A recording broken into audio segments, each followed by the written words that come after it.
우리가 오늘 본문의 말씀을 다 읽지는 않았는데 19절에서 33절까지의 내용을 보시게 되면 모세가 2세대 백성들에게 가나안 땅에 들어가기 직전에 유언과도 같은 말씀을 설교 형식으로 하는 중에 오늘 본문은 회고를 하는데요.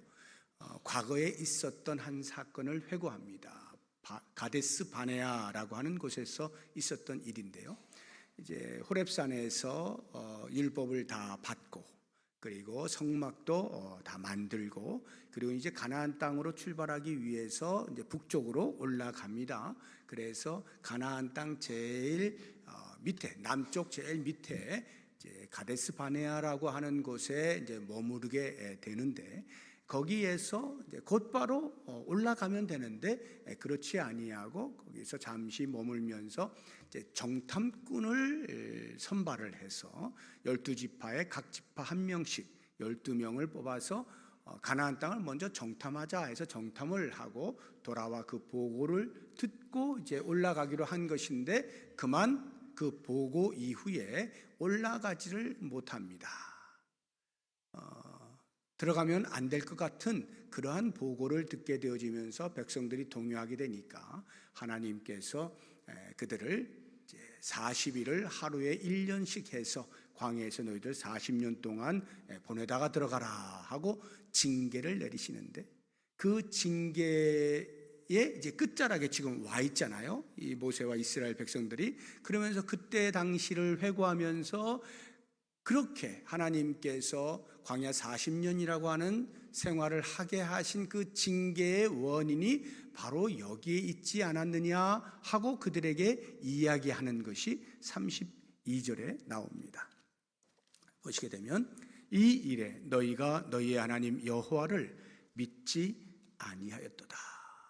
하나님을 믿지 아니한 일로 인하여서 그러한 징계를 받았으니 이제 너희들은 곧 가나안 땅에 들어가게 될 거인데 어떻게 할래? 이렇게 질문하는 것과 마찬가지 아니겠어요? 너희들만큼은 제대로 해야 될 것 아니니 또다시 불신앙을 보여서 징계를 받으면 안 되겠지? 이제 믿음의 삶을 잘 살아다오 하는 이야기를 하기 위해서 이런 회고를 하는 거예요. 그래서 저는 이 본문의 말씀을 묵상하는 중에 하나의 질문을 이제 받게 됩니다. 나는 하나님을 믿는가? 모세가 저에게 그렇게 이야기하는 것 같아요. 너는 하나님을 믿고 있는가? 오늘 말씀의 제목이 나는 하나님을 믿는가인데 이것을 이렇게 오해하시면 안 돼요. 누구를 믿느냐? 이 질문이 아니에요. 나는 하나님을 믿는가? 아니면 부처를 믿는가? 공자를 믿는가?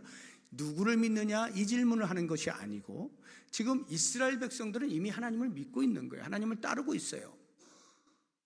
그랬을 때 이 모세가 지금 던지는 질문의 요지는 너는 하나님을 믿는데 제대로 믿느냐? 이 질문을 하는 겁니다. 제대로 믿느냐? 믿는다는 것이 무엇이냐? 이것을 우리에게 들려주고 있어요.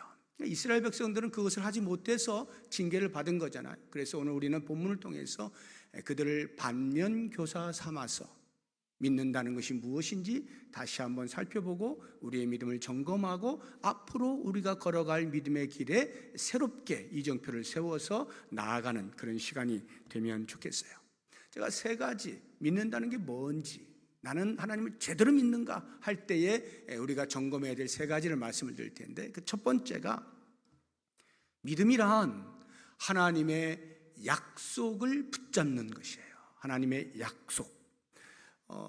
하나님의 약속은 가나안 땅에 들어가 정착하는 이것이 이제 하나님이 주신 약속인데 이 약속을 이스라엘 백성들 그 당시에 그 이스라엘 백성들에게 그 당시에 주신 것이 아니고 그보다 훨씬 이전에 이스라엘 백성들의 선조라고 할 수 있는 아브라함에게 주신 약속을 이제 한참 지나서 그 후손들에게 이제 성취를 시켜주시는 거거든요. 그래서 이 아브라함에게 주신 약속 이것을 이제 우리가 붙잡을 수 있어야 되는데 한번 보겠습니다. 창세기 12장 7절을 보시면 여호와께서 아브라함에게 나타나 이르시되 내가 이 땅을 내 자손에게 주리라 하고 약속을 하신 거예요. 13장 15절을 보시게 되면 아브라함이 이제 그 조카 롯하고 이제 다툼이 일어나면서 이제 헤어지게 되잖아요. 그래서 롯은 소돔 땅 요단 동편을 바라보고 와 좋다 해서 그쪽으로 가고, 아브라함은 그대로 가나안 땅에 머물러 있으면서 하나님께서 자 아브라함아 동서남북을 살펴보아라 하고는 주신 말씀이 15절이에요. 보이는 땅 그것을 내가 너와 내 자손에게 주리니 영원히 이르리라 하고는 그 가나안 땅을 주시겠다고 분명히 약속을 하신 거예요. 그러면 이제 우리가 이 약속을 붙잡는 게 이제 믿음이라고 했는데, 그 이전에 먼저 잠깐 점검을 할 것이, 많은 믿지 않는 사람들 또는 믿는 성도들조차도 궁금해하는 부분이 한 가지가 있어요. 이 가나안 땅을 들어가게 하실 때, 차지하게 하실 때 그 가나안 땅이 비어있는 땅이 아니었잖아요. 원주민들이 살고 있었잖아요. 이미 살고 있는 땅에 하나님께서 이스라엘 민족으로 하여금 들어가게 하시는 거예요. 차지하게 하시는 거예요. 우리가 다 아는 것처럼 전쟁을 통해서 다 전멸시키는 거예요. 그래서 이 부분을 놓고 많은 사람들이 의아해하는 거예요. 야, 사랑의 종교라고 하는 기독교, 사랑의 하나님이라고 하는데 왜 멀쩡하게 살고 있는 사람을 쫓아내느냐 하는 것으로 의아해하시는 분들이 계십니다. 믿지 않는 사람들은 말할 것도 없고요. 우리 믿는 성도들조차도 내가 믿는 하나님이 왜 이렇게 하셨을까? 라는 생각이 드는데, 그걸 먼저 해결하고 그 다음으로 넘어가도록 하겠습니다. 왜 하나님이 살고 있는 그 땅에 그들을 쫓아내고 이스라엘 민족으로 들어가게 하셨을까? 그것은 다른 데 있지 아니하고 그 땅에 죄가 가득하였기 때문에 죄의 심판으로서, 심판의 상징으로 그들을 몰아내는 것입니다. 창세기 15장 16절을 보시게 되면 내 자손은, 아브라함에게 하시는 말씀이에요. 4대 만에 이 땅으로 돌아오리니, 그러니까 아브라함 때로부터 계속해서 가나안 땅에 산 게 아니죠. 애굽에서 오랫동안 살고 있다가 이제 나와서 곧 들어가게 되는 거잖아요. 4대 만에 이 땅으로 돌아오리니 이는 아모리 족속의 죄악이 아직 가득 차지 아니함이니라. 무슨 말이에요? 왜 아브라함 때부터 계속해서 살게 하지 않으셨어요? 아직 여기가 죄가 관영하지 않아요. 죄가 가득 차지 않았어요. 그러니까 쫓아낼 명분이 없어요. 그런데 4대 정도 흐르고 나면 여기에 죄가 가득 차게 된다. 그래서 내가 죄의 심판의 상징으로 너희들을 들어가게 할 것이니 너희들이 들어가 그 죄의 심판이 어떠한 것을 보이고 하나님의 거룩하심처럼 너희가 거룩한 삶을 살아다오 하는 차원에서 이스라엘 백성들을 가나안 땅, 약속의 땅으로 들여 보내시는 겁니다. 그래서 이제 그 때가 된 거예요. 4대 만에 때가 된 거예요. 그래서 하나님이 진격 명령을 내리시죠. 21절을 보시게 되면 너희는 너희의 하나님 여호와께서 이 땅을 너희 앞에 두셨은즉 너희 조상의 하나님 여호와께서 너희에게 이르신 대로 올라가서 차지하라, 올라가서 차지하라, 이렇게 진격 명령을 내리시는 거예요. 이유가 뭐라고요? 약속의 성취를 위해서, 아브라함과 약속하신 그 약속을 이루어내시기 위하여 진격 명령을 하신 거예요. 그러면 믿음이라고 하는 것은 그 약속하신 바를 붙잡는 거예요. 붙잡는다는 말은 순종한다는 거죠. 가나안 땅으로 들어갔어야 되는 거예요. 진격했어야 되는 거예요. 그런데 이스라엘 백성들이 거기서 머뭇거립니다. 그리고 하나의 제안을 하는데, 그것이 정탐꾼을 먼저 파송하는 것이 어떻겠습니까? 하는 겁니다. 22절 한번 보세요. 너희가 다 내 앞으로 나와 말하기를 우리가 사람을 우리보다 먼저 보내요. 우리를 위하여 그 땅을 정탐하고, 이렇게 나와 있죠. 그냥 순종하면 되는데 그렇게 하지 아니하고 정탐을 하게 해달라라고 하는 거예요. 그런데 23절을 보면요, 모세가 그 말을 듣고 이렇게 생각합니다. 내가 그 말을 좋게 여겨. 이 말을 액면 그대로 받아들이면 모세가 미처 생각지 못하였던, 그냥 마구잡이로 들어가려고 했던 것을 이스라엘 백성들이 잠깐 진정하시고 그보다 더 효과적으로 합시다, 먼저 우리가 들어갈 땅이 어떤지 살펴보는 게 합리적이지 않습니까? 이렇게 한 것처럼. 그래서 모세가 맞아 내가 깜빡했네, 너희들 말이 맞아 하고는 12명의 정탐꾼을 세운 것처럼 들리지만 실상은 그렇지가 않습니다. 민수기 13장을 보게 되면요, 여기 나와 있는 말씀 모르고 민수기 13장을 먼저 읽으면 거기에는 하나님이 모세에게 명령하시는 것으로 나옵니다. 12지파에 각 지파에 한 명씩 수령을 뽑아라. 그래서 그들로 먼저 정탐하게 하라. 이렇게 나오거든요. 그래서 이 신명기의 말씀과 민수기의 말씀을 조합해서 다시 재구성을 하면 이러한 상황이라는 것을 알 수가 있는데, 가데스바네에 도착을 했습니다. 백성들이 정탐꾼을 좀 먼저 뽑아서 보내는 것이 어떻겠습니까? 하고 모세에게 이야기를 하니까 모세가 생각할 때는 아니, 하나님께서 들어가라 하셨으니까 그냥 들어가면 되는데 라고 생각을 했지만, 백성들이 그렇게 간청을 하니까 혹시 몰라서 하나님 앞에 나아가는 거예요. 하나님, 지금 백성들이 이렇게 지금 정탐꾼을 먼저 보내라 하는데 어떻게 생각하세요?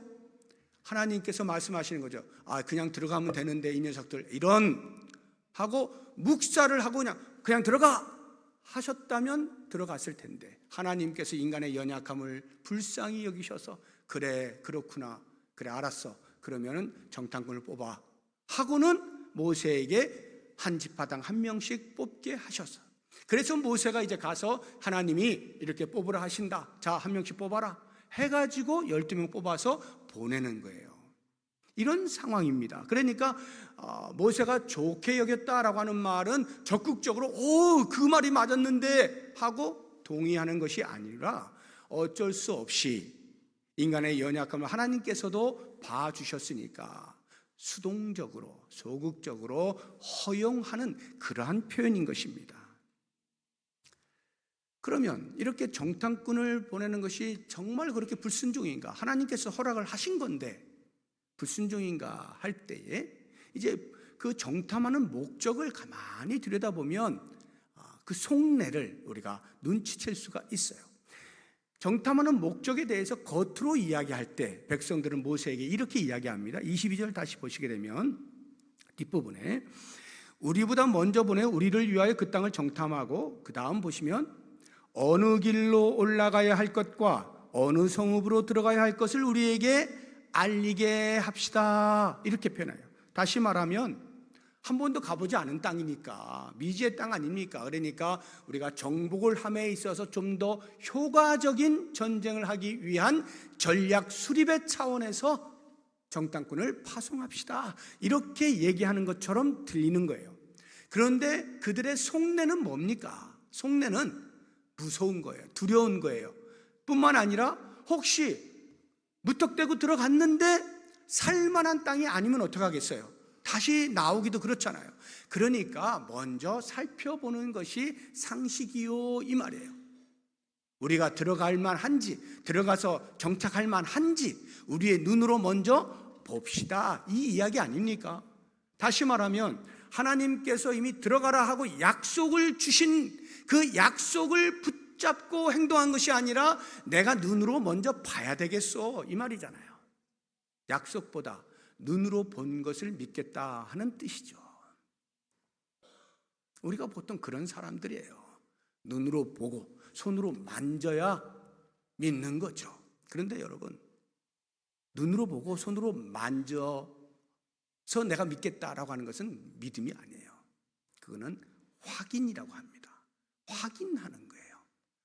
우리 기독교의 믿음은 확인이 아닙니다. 약속을 붙잡는 게 믿음이에요. 예수님이 부활하셔서 제자들에게 나타나셨을 때 처음 나타나시는 그 자리에 도마가 없었잖아요. 나중에 예수님, 부활하신 예수님을 만난 제자들이 도마에게 우리가 주님 봤어 라고 하니까 도마가 뭐라 그래요? 나는 내 눈으로 보지 않으면, 내 손으로 만져보지 않으면 못 믿어, 이렇게 이야기한단 말이죠. 요한복음 한번 보세요. 20장 25절에 다른 제자들이 그에게 이르되 우리가 주를 보았노라 하니 도마가 이르되 내가 그의 손의 못자국을 보며 내 손가락을 그 못자국에 넣으며 내 손을 그 옆구리에 넣어보지 않고는 믿지 아니하겠노라. 이와 같은 태도에 대하여 예수님께서 그에게 나타나셔서 그래, 알았다, 한번 만져봐 하신 것이 이제 그 다음에 나옵니다. 27절 보시면 도마에게 이르시되 내 손가락을 이리 내밀어 내 손을 보고 내 손을 내밀어 내 옆구리에 넣어보라, 확인시켜 주는 거죠.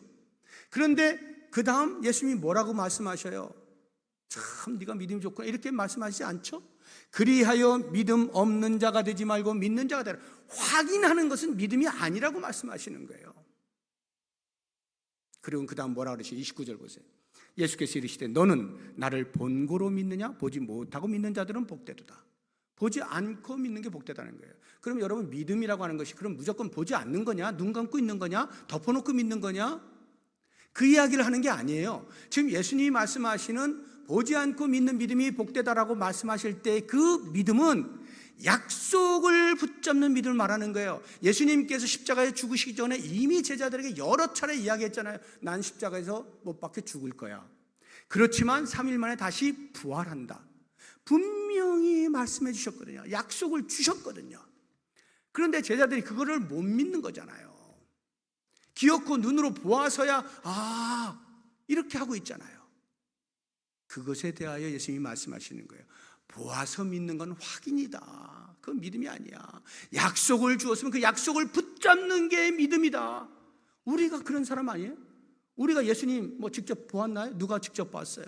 누가 예수님의 그 손에 못자국을 만졌고 옆구리에 창자국을 만졌어요? 아무도 아니잖아요. 그런데 우리가 믿잖아요. 왜? 약속하신 말씀이 우리에게 주시니까 그 약속을 붙잡는 이게 믿음이라고. 우리가 믿음의 사람들이란 말이죠. 자꾸 눈으로 확인하려고 하면 그것은 믿음이 아니다. 여러분, 이 성경 구약과 신약 이렇게 이야기해요. 왜 구약, 신약 이렇게 이야기해요? 약이 약속이라는 말이에요. 구, 옛날 약속. 신, 새신, 새로운 약속. 언약의 책이에요. 그러면 이 언약의 책 속에 언약이 얼마나 많아요? 약속이 얼마나 많아요? 그거를 우리가 붙드는 것. 붙든다는 말은 뭐라고요? 순종하는 거. 그 말씀대로 그대로 사는 거. 이것이 믿음인 것입니다. 여기에 나의 경험, 나의 지식, 나의 상식 동원하면 안 되는 거예요. 내가 생각할 땐 그건 아닌데 이게 믿음이 아니라고요. 자유주의 신학자들이 우리 인간의 경험과 상식과 지식을 동원해서 볼 때에 예수님이 물 위를 걸으셨다? 이건 말이 안 되잖아요. 이건 아니야, 빼는 거예요. 저거 아니야, 빼는 거예요. 그들은 믿음이 없는 겁니다. 내 모든 상식과 경험과 지식의 필터를 제거하는 거예요. 그리고 하나님이 약속의 말씀을 주셨으면 그대로 붙잡고 그대로 살아내는 것이 믿음인 거예요. 그러면 생각해 보세요. 이 언약의 책 가운데에서 역사를 통하여 시대마다 그 약속의 말씀이 다 이루어졌는데 딱 하나 시대적으로 시간적으로 볼 때 아직 이루어지지 않은 약속이 하나 있어요. 아무도 역사 중에서 역사 가운데서 아무도 아직 경험하지 못한 남아있는 하나의 약속이 있어요. 뭡니까? 예수님께서 다시 오시겠다 하는 이 재림의 약속은 아직 성취가 안 됐습니다. 앞으로 일어날 일이에요. 나머지는요 전부 우리의 시대 속에서 다 이루어진 거예요. 그것을 우리가 지금 경험하기도 하고 앞으로 경험하게 되기도 하는 거예요. 그런데 어느 누구도 경험하지 못한 딱 하나 남은 약속은 주님이 다시 오심이거든요.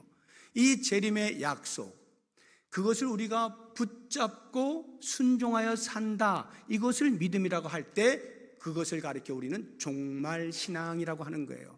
그래서 이 종말신앙을 가지고 있는 사람은 이 땅의 삶에 대하여 집착하지 않습니다. 이 땅의 삶이 전부인 것처럼, 이 땅의 삶이 끝인 것처럼 살지 않아요. 여기에서의 삶은 영원히 살게 되어질 저 천국을 준비하는 기간으로 보는 겁니다. 그러니까 욕심을 부리지 않습니다. 천국을 대망하는 거예요. 이게 믿음이에요. 그런데 여러분, 믿음이 좋다 하는데 세상 일로 온갖 근심을 다 하고 있고 모든 염려를 다 끌어모아서 어떻게 하면 이 땅에 내가 더 잘 살 수 있을까? 어떻게 하면 더 건강하게 살 수 있을까? 어떻게 하면 더 많이 가질 수 있을까?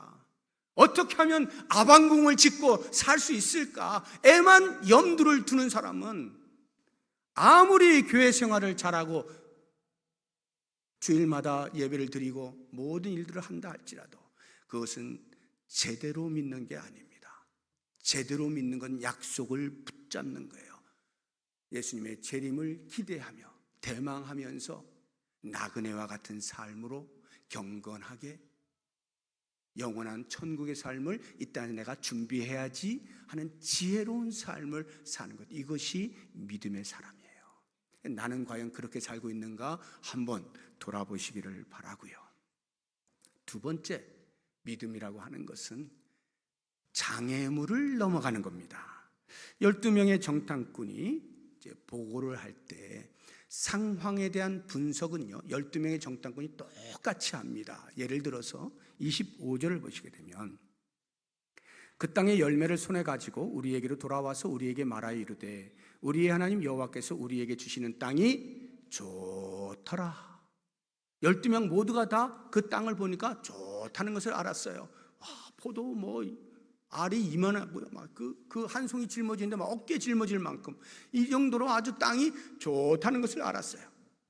그런데 그 상황에 대한 분석은 같은데 해석이 달라.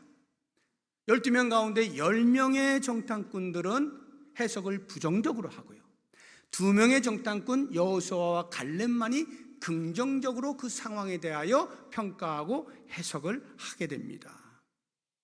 부정적으로 보게 되어진 10명의 정탐꾼은요, 그 상황이 우리가 넘어가지 못할 장애물이라 이렇게 인식을 하고 백성들에게 보고하였습니다. 28절 한번 보세요. 우리가 어디로 가랴? 우리의 형제들이 우리를 낙심하게 하여 말하기를 그 백성은 우리보다 장대하며 그 성읍들은 크고 성곽은 하늘에 닿았으며 우리가 또 거기서 안악자손을 보았노라. 이거는 사실입니다. 상황에 대한 진단을 정확하게 본 거예요. 진짜로 큰 성읍이 있고 장대한 사람들이 있고 훈련 잘 된 군사들이 있고 거인족들이 있는 거예요. 그건 사실이에요. 그런데 그 앞에 보게 되면 낙심하게 하여 말하기를이라고 하는 말을 통해서 이미 그 말투가 어떻다는 거예요?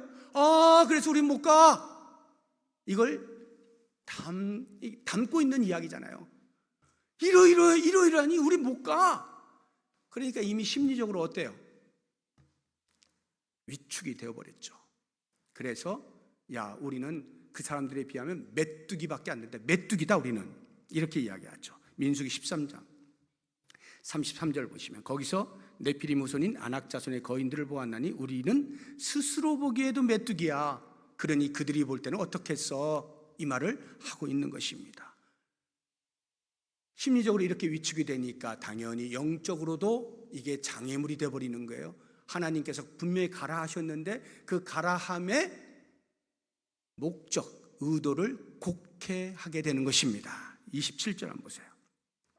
장막 중에서 원망하여 이르기를 여호와께서 우리를 미워하심으로 아모리 족속의 손에 넘겨 멸하시려고 우리를 애굽 땅에서 인도하여 내셨다. 가나안 땅에 들어가게 하시는 목적이 우리를 미워해서 그 족속, 그 원주민들에게 다 죽게 만드시려고 그런 거야 하고 곡해를 하게 되는 것입니다. 상황에 대한 해석이 완전히 부정적으로 가게 되는 거죠. 그러니까 어떻게 돼요? 결론은 못 가, 이렇게 되는 거죠. 26절 보세요. 그러나 너희가 올라가기를 원하지 아니하고 너희 하나님 여호와의 명령을 거역하였다. 못 간다고 결론을 내리게 된 것입니다.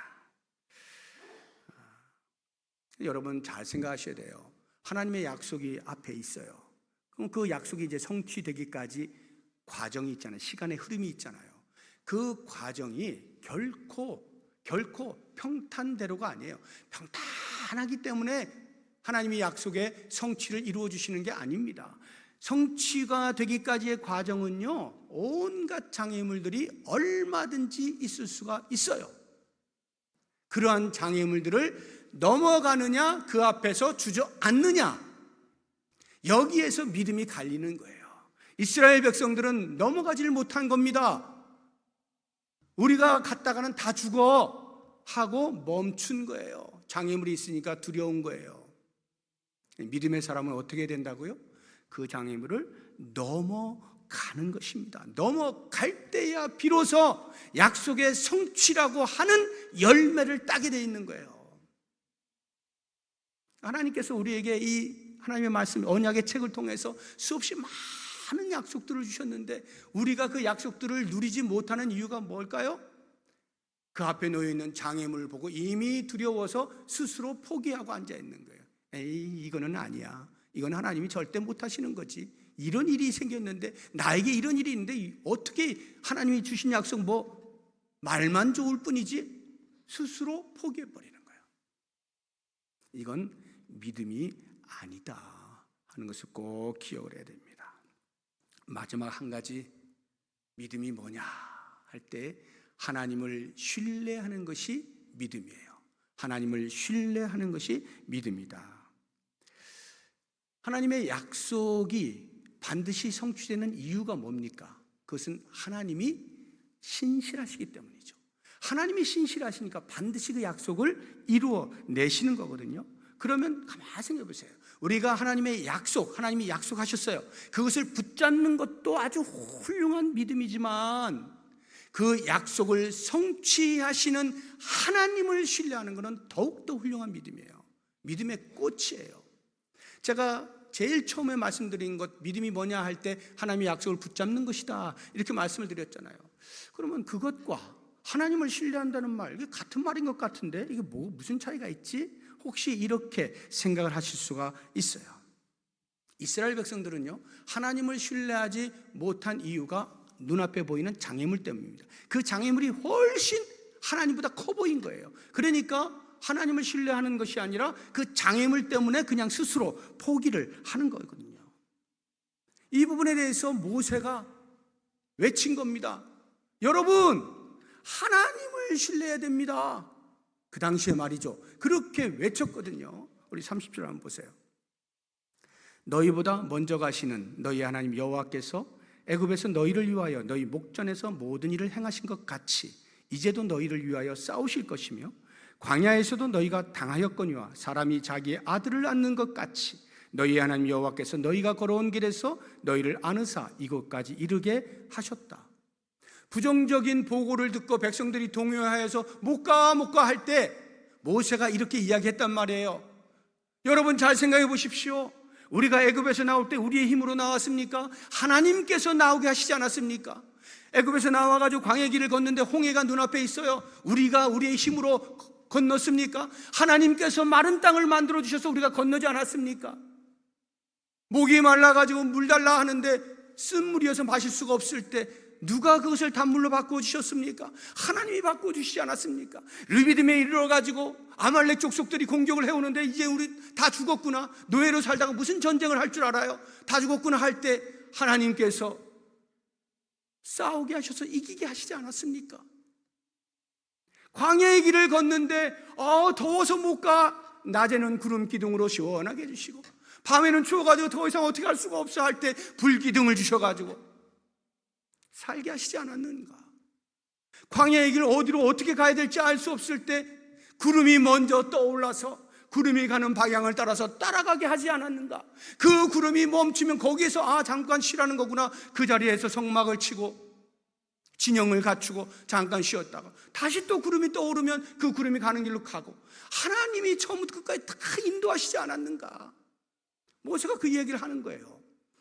그런데도 불구하고 어떻게 이스라엘 백성들이 안 돼, 그래도 안 돼, 그래도 가나안 땅 못 들어가, 우리 가면 다 죽어 하고 끝까지 불순종을 하잖아요. 바로 이 부분에서 하나님을 신뢰한다는 것이 무엇인지를 우리로 하여금 다시 한번 돌아보게 만드는 거예요. 제가 이제 하나님의 약속을 붙잡는 신앙과 하나님의 약속을 붙잡는 그 믿음과 하나님을 신뢰한다는 신앙의 차이가 무엇인지를 여러분들에게 알게 하기 위해서 한 인물을 소개하려고 해요. 우리가 흔히 믿음의 조상이라고 부르는 아브라함. 하나님께서 아브라함에게 약속하시죠. 너 씨를 통하여 하늘의 별과 같이 바닷가의 모래같이 자손들이 많게 해줄게 약속하시잖아요. 그리고 실제로 그 약속을 이루시기 위하여서 사라의 몸을 통하여서 아들을 주시지 않습니까? 누구죠? 이삭이잖아요. 그러니까 아브라함이 하나님의 약속을 따라서 이삭을 선물로 받아요. 그럼 잘 키웁니다. 그런데 멀쩡하게 크는 아이를 10대 후반쯤 되었을 때 하나님이 야, 이삭 나한테 바쳐, 제물로 바쳐, 이렇게 말씀하신 거예요. 여기에서 만약에 아브라함이 약속을 붙잡는 신앙에 머물러 있었다면 아마도 이렇게 반응했을 거예요. 하나님, 제가 하나님께 아들 달라고 한 것도 아니고 하나님께서 아들을 통하여서 바닷가의 모래처럼 하늘의 별처럼 자손을 많게 해주시겠다고 약속을 하셨고, 그 약속의 일환으로 사라의 몸을 통하여서 자식을 주셔서 이삭을 얻게 하셨는데, 그렇게 약속으로 주신 그 아들을 다시 제물로 바치라는 얘기는 죽이라는 말인데, 그러면 어떻게 되는 겁니까? 하나님의 약속, 하나님이 스스로 깨시는 것이 아닙니까? 하고 얼마든지 반박할 수 있겠죠. 아니, 반박이 아니라 너무나 합리적인 말 아닙니까? 저라도 그렇게 이야기했을 것 같아요. 그러면 그 이야기를 들은 하나님께서 어떻게 반응하셨을까요? 아브라함은 그렇게 하지 않았어요. 상상하는 겁니다. 제가 지금 상상.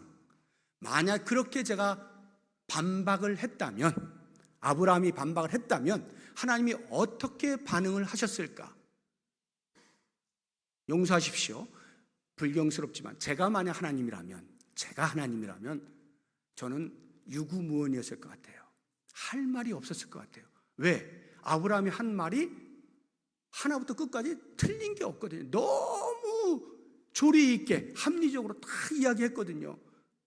생각해 보니까 그러네, 내가 너한테 약속한 건데 그 약속을 내가 스스로 깨는 꼴이 돼버렸네. 아이고, 야 아브라함아, 미안하다. 내가 미처 그 생각을 못했다.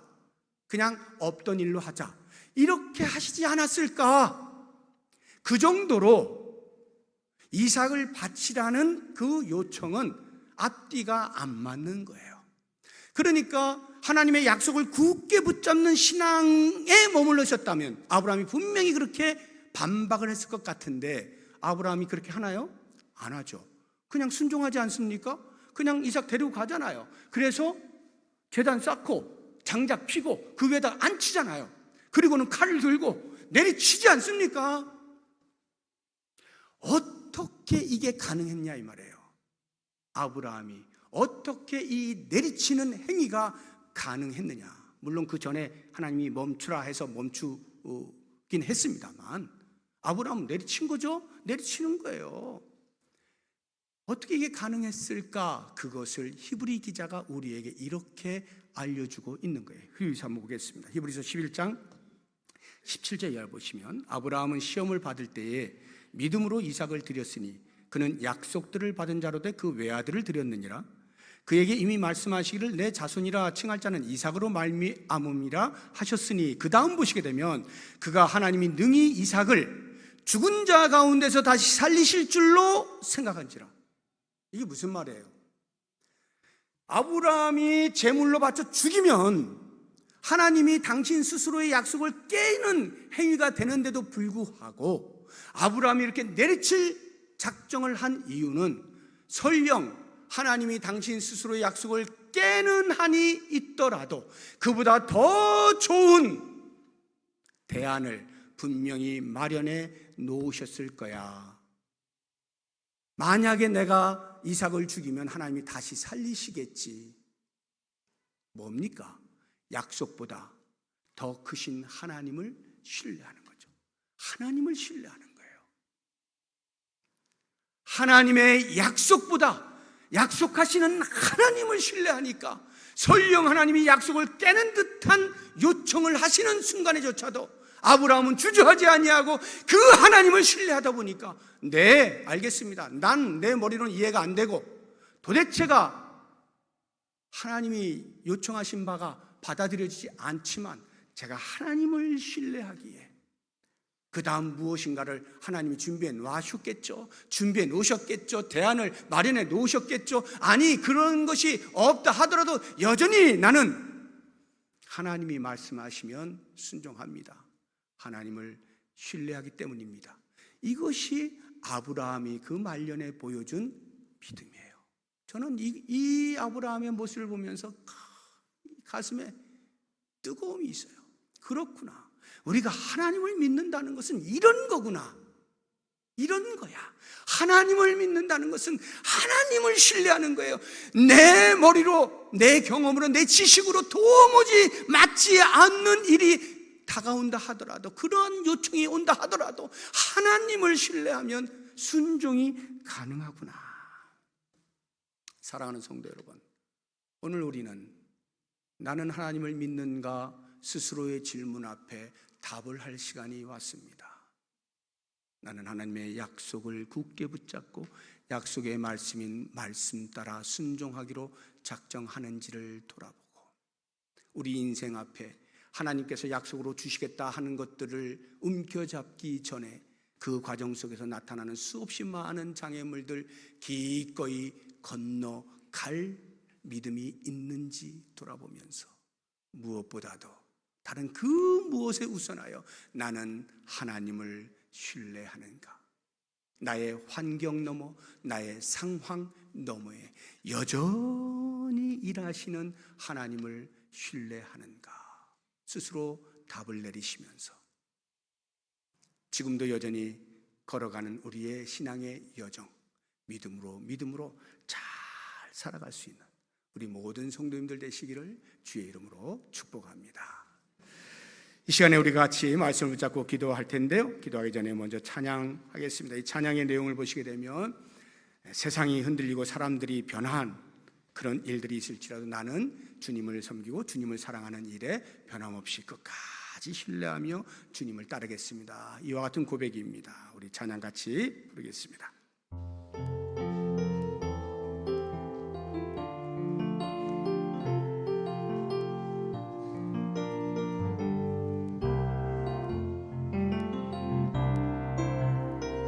세상은 들리고 사람들은 변하여도 나는 주를 섬기리. 주님의 사랑은 영원히 변하지 않네. 나는 주를 신뢰해. 믿음은 들리고 사람들 주를 떠나도 나는 주를 섬기리.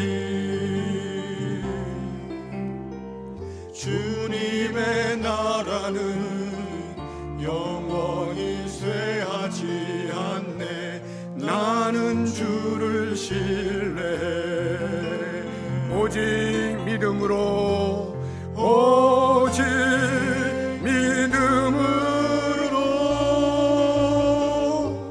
믿음으로 내가 살리라. 오직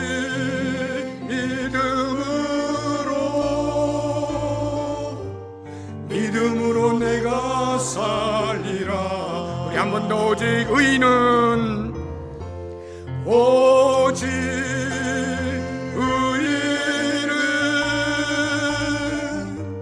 믿음으로 말미암아 살리라. 오직 의인은 믿음으로 말미암아 살리라. 아멘. 제가 세 가지 기도 제목을 드리겠습니다. 첫째, 약속의 말씀을 붙잡고 다시 오실 주님 대망하며 살게 하소서 기도하면 좋겠습니다. 나의 경험이, 나의 지식이, 나의 상식이 약속의 말씀보다 앞서지 않아야 합니다. 눈으로 보고 손으로 만지는 것은 확인이지 믿음이 아닙니다. 주님은 분명히 다시 오시겠다고 약속하셨습니다. 주여, 이 약속의 말씀을 붙잡고 이 땅에 집착하지 않고 천국을 준비하는 지혜로운 삶을 살게 해주십시오. 같이 기도하시고요. 두 번째로, 약속 앞에 놓인 어떤 장애물도 넘어갈 수 있게 주옵소서 기도하면 좋겠습니다. 약속이 성취되는 과정은 결코 평탄대로가 아닙니다. 숱한 장애물이 있습니다. 우리의 인생에서 하나님께서 약속하신 말씀이 성취되기까지 넘어야 할 장애물이 얼마나 많이 있는지 모릅니다. 흔들리지 맙시다. 주저하지 맙시다. 뚫고 나가는 것이 믿음입니다. 그러므로 주여, 함께 하심을 믿습니다. 어떤 장애물도 우리의 먹이로 여기게 하옵소서. 하나님의 일하심을 보게 하옵소서 기도하시고요. 마지막 세 번째, 하나님을 신뢰하게 하옵소서 기도하면 좋겠습니다. 하나님은 우리에게 일어나는 크고 작은 일들 속에서 우리를 위해 여전히 일하고 계십니다. 가장 좋은 것 주시기 위해 지금도 때를 살피고 계십니다. 우리가 걸어야 할 최상의 길을 보여주십니다. 주여, 모든 상황 너머에 계심을 믿습니다. 최고의 결과를 보장해 주심을 믿습니다. 그 어떤 상황에서도 하나님을 굳게 신뢰하는 믿음을 주옵소서. 이와 같은 기도의 제목을 가지고 다 함께 통성으로 기도하겠습니다. 하나님 아버지, 감사합니다. 주의 말씀을 통하여 우리의 믿음을 돌아볼 수 있는 시간을 주신 것을 감사합니다. 과연 나는 약속의 말씀을 붙잡고 그 말씀대로 순종하며 살아가고 있는지 돌아봅니다. 이스라엘 백성들이 보여주었던 불신앙의 모습이 혹시 내 삶 가운데 있지는 아니한지 돌아봅니다. 하나님이여, 긍휼을 베풀어 주시옵소서. 나의 경험이, 나의 지식이, 나의 상식이 하나님의 약속의 말씀에 앞서지 아니하도록 도우시길 원합니다. 모든 필터링을 제거할 수 있게 하여 주시고 말씀 그대로 순종하며 살 수 있는 복이 있게 하여 주시기를 원합니다. 주님, 다시 오시겠다 약속하여 주셨는데 그 약속의 말씀을 붙잡고 이 땅에 집착하지 않게 하여 주옵소서. 이 땅에서 내 삶이 끝나는 것처럼 그렇게 살지 않게 하여 주시고 저 천국을 소망하면서 주님 다시 오실 날을 바라보면서 이 땅에 사는 그 기간을 천국을 준비하는 지혜로운 삶으로 살아갈 수 있도록 인도하여 주옵소서. 반드시 주님께 다시 오셔서 영원한 하늘나라로 인도하실 것을 우리가 믿음의 눈으로 바라보면서 나그네의 삶으로 경건하게 하루하루를 종말의 신앙을 가지고 잘 살아낼 수 있는 우리의 삶이 되게 하여 주시옵소서. 하나님, 원합니다. 약속 앞에 놓인 어떠한 장애물도 잘 넘어갈 수 있도록 도와주시기를 원합니다. 하나님의 약속이 성취되기까지 언제나 평탄대로가 있는 것 아니요 오히려 수없이 많은 장애물들이 놓여 있는 것을 우리가 봅니다. 장애물들 앞에 두려워하지 않게 하여 주옵소서. 머뭇거리지 않게 하여 주옵소서. 주저하지 않게 하여 주옵소서. 낙심하여 실망하고 좌절하여 포기하며 그 자리에 주저앉지 않게 하여 주옵소서. 넘어가게 하여 주옵소서. 뚫고 나가게 하여 주옵소서. 하나님의 일하심을 보게 하여 주옵소서.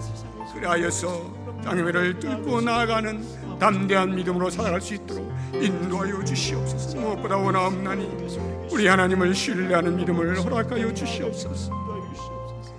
우리의 삶 가운데 일어나는 크고 작은 일들 가운데에서 여전히 우리를 위하여 일하시는 하나님을 바라보게 하여 주시기를 원합니다.